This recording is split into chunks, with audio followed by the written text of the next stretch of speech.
Mesdames et messieurs, bonjour. Bienvenue dans cette nouvelle édition de votre journal de 15 heures. Voici les titres de l'actualité.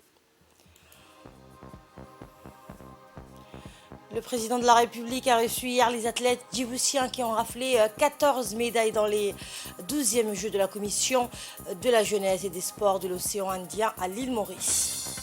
Et le secrétaire général de la Ligue arabe a condamné hier le raid israélien sur la ville et le camp de réfugiés de Jénine qui a coûté la vie à 9 Palestiniens.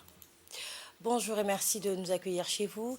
Le président de la République, Ismaël Omar Guelleh, a reçu hier les athlètes qui ont raflé 14 médailles, plus que toute autre équipe évoluant sous d'autres emblèmes représentés dans les 12e Jeux de la Commission de la jeunesse et des sports de l'océan Indien à l'île Maurice.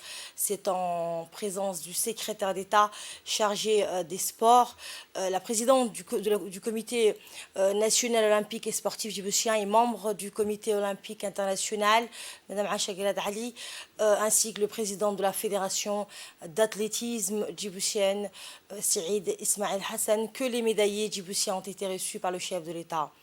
Les vainqueurs djiboutiens qui se sont illustrés brillamment dans les compétitions des Jeux dans leur 12e édition à l'île Maurice ont ainsi hissé haut les couleurs nationales des victoires inédites qui, sans nul doute, suscitent un engouement fort et de ferveur patriotique, étincelle pour l'émergence de sentiments de cohésion nationale et d'appartenance à un peuple, un pays et à une nation.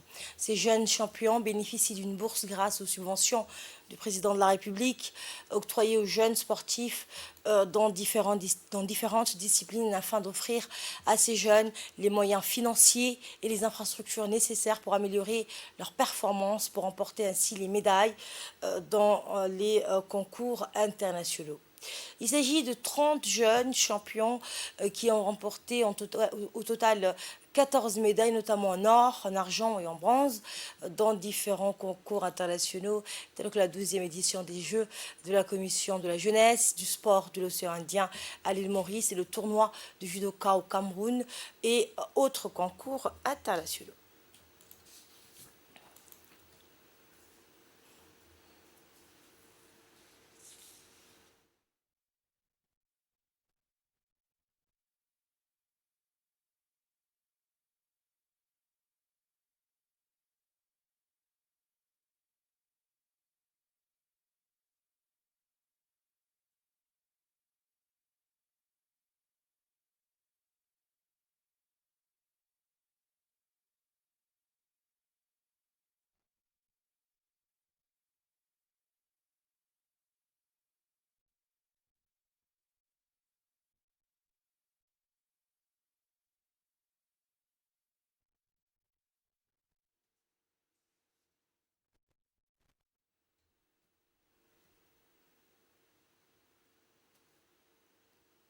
Et dans une brève intervention, un des jeunes médaillés, Mohamed Ismail, a remercié le président de la République pour sa subvention et son soutien continu en faveur des jeunes sportifs qui ont réalisé des performances remarquables. Il a indiqué que cette subvention leur a permis de se démarquer. Nous allons redoubler d'efforts pour remporter plus de médailles, car le président de la République nous encourage et s'est engagé à nous appuyer et nous ne comptons pas le décevoir. Prenons la parole. Le président de la République, Ismaël Omar Guelleh, a indiqué que ces jeunes djiboutiens ont désormais montré leur capacité et talent de pouvoir briller dans un avenir proche dans les compétitions internationales. Nous l'écoutons. Participer en bonne forme et se mesurer aux gens qui ont de l'expérience.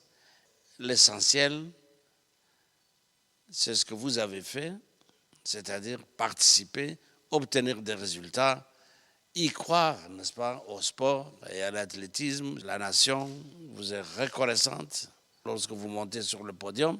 Comment nous réagissons, n'est-ce pas, en tant que responsable qui vous admire et qui vous encourage. Il faut compter sur nous aussi pour être à vos côtés, comme vous devez encore et encore chercher la victoire partout et dans tous les domaines.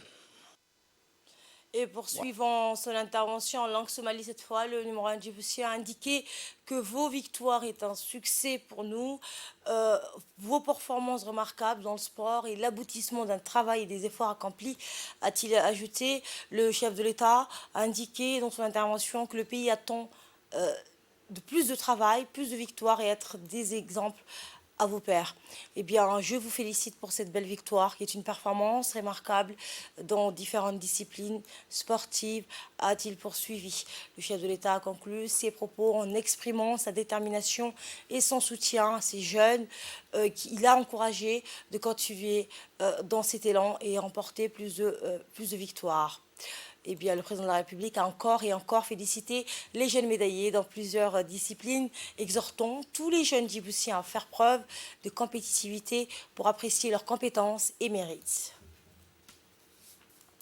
Dans un mot prononcé à cette occasion, le secrétaire d'État chargé des sports, Hassan Mohamed Kamil, a mis l'accent sur la portée de ces victoires des jeunes qui ont gagné grâce à leur talent et leur participation remarquée. Un résultat, a-t-il dit, qui prouve une fois de plus les potentialités de la jeunesse djiboutienne. Nous l'écoutons. Aujourd'hui, d'abord, c'est un gros événement, un grand événement. La subvention IOG est à une année. C'est l'anniversaire donc. Donc le président il a voulu rencontrer les médaillés. Après une année, quand même, on a des résultats. Et nous avons aussi des médaillés jeunes, ça veut dire la relève, qui sortent du centre de formation. Il faut savoir que la subvention IOG, elle a une année aujourd'hui. Il faut savoir aussi que la subvention IOG a été initiée par le président de la République, que je félicite et je rends hommage par la même occasion.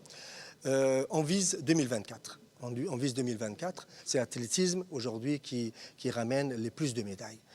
Nous avons aussi le judo et le tennis de table. En fait, ces quatre disciplines, c'est les disciplines qui sont olympiques et qu'on a choisi pour que ces disciplines représentent Djibouti pendant les Jeux olympiques en France en 2024, Inch'Allah. Et pour sa part, la présidente du Comité national olympique et sportif djiboutien, Mme Acha Gherad-Ali, s'est exprimée en ces termes. Aujourd'hui, je suis vraiment sincèrement heureuse et fière d'avoir rencontré le président de la République avec les athlètes qu'il subventionne. Les athlètes sont là, médaillés. C'est grâce à la subvention du président de la République. Aujourd'hui, c'est l'anniversaire de l'accord de la subvention. C'est pourquoi le président a voulu recevoir les athlètes médaillés. Il y a les athlètes médaillés seniors et il y a aussi les athlètes médaillés cadets et juniors, ceux qu'on prépare pour 2028 et 2032.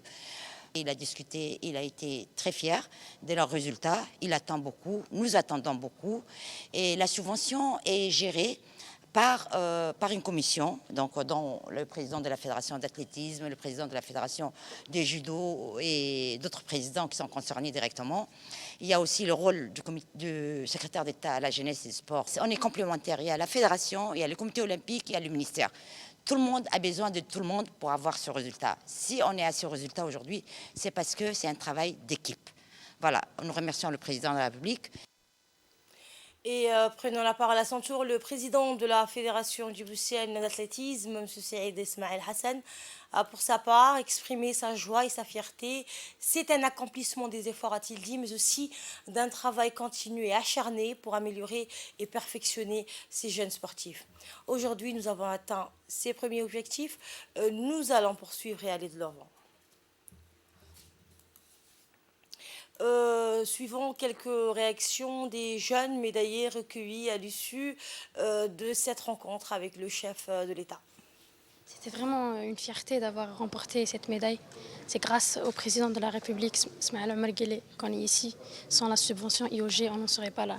Donc je remercie énormément le président de la République. Pour la compétition, ça a été très difficile, mais j'ai finalement pu remporter 2 médailles dans 2 compétitions qui s'est passé le jour même.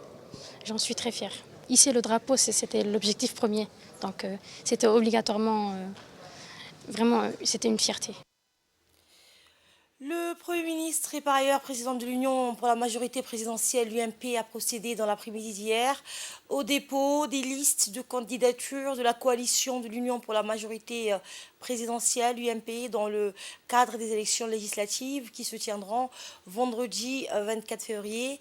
L'UMP, rappelons-le, comprend plusieurs partis politiques, parmi lesquels le Rassemblement populaire pour le progrès, RPP, parti au pouvoir, le Front pour la restauration de l'unité et la démocratie, le FRUD, le Parti social-démocrate, le PSD et l'UPR.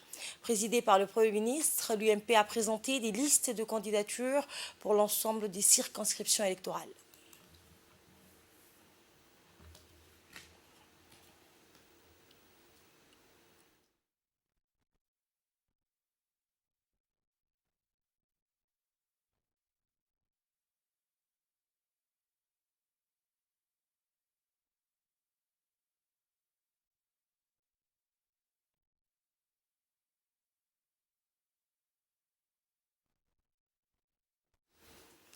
Et à la tête de l'Union pour la justice, pour la démocratie et la justice, l'UDJ, pour l'Union pour la justice et pour la démocratie, Mme Ilaya Ismaël Guedi a déposé, elle aussi, hier, des listes de candidatures au ministère de l'Intérieur pour le compte de son parti.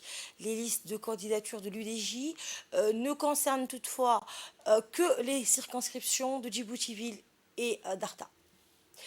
Monsieur Ahmed Mohamed Youssouf, président du groupement politique dénommé Alliance des mouvements pour l'alternance démocratique, Ahmad, a procédé au dépôt au ministère de l'Intérieur des listes de candidatures pour la circonscription de Djibouti-Ville. Les listes de candidatures du Centre démocrate unifié, CDU, ont également été déposées hier donc au ministère de l'Intérieur. Celle-ci ne concerne que la seule circonscription d'Ali Sabié. C'est le président du CDU, donc Mohamed Ahmed Youssouf, qui a procédé au dépôt de ces listes de candidatures. Le ministre de l'Intérieur, Cyril Hassan, a remis des récépissés provisoires aux dirigeants des différentes formations politiques ayant déposé des listes de candidatures pour les élections législatives du 24 février prochain. Rappelons que la date butoir de dépôt des dossiers était hier soir à minuit, heure locale.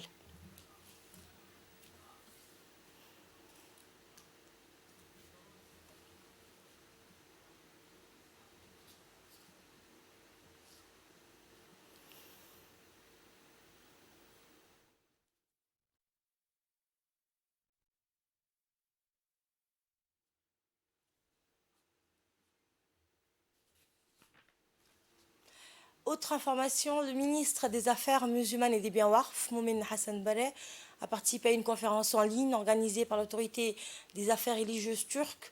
Cette rencontre a réuni des leaders musulmans pour discuter de l'acte odieux visant ce qui est plus sacré chez les musulmans, qui est le Saint-Coran. Environ 130 personnalités et dignitaires issus de 70 pays musulmans ont exprimé leur indignation face à cette action irresponsable des militants d'extrême droite en Suède et aux Pays-Bas.